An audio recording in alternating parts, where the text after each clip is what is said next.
Cough syrup में पाई जाती है वो है डेक्स्ट्रोमेथासोन। ये कफ को सप्रेस तो करता है लेकिन बेबीज में ब्रीदिंग स्लो कर देता है, इसलिए एक्सट्रीम स्लीपीनेस और बच्चों में कंफ्यूजन क्रिएट कर सकता है।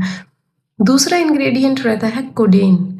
ये एक ओपियोइड ड्रग है। मॉर्फिन, ओपियम, आप इसको कैसे भी रिलेट कर सकते हैं, ये ओपियोइड कैटेगरी से आता है। Opium, you heard it right, drug जो बहुत सारे लोग नशे के लिए भी यूज करते हैं। ये बेबी के लिए life threatening respiratory depression cause कर सकता है, इसलिए बहुत सारी कंट्रीज में इन्फेंट्स के लिए बैन है। तीसरा इंग्रेडिएंट रहता है एंटीहिस्टामिन्स। एंटीहिस्टामिन्स ज़्यादा नींद लेके आते हैं, बच्चे को इरिटेट कर देते हैं, सीजर्स का खतरा बढ़ जाता है या ब्रीदिंग इश्यूज क्रिएट करते हैं।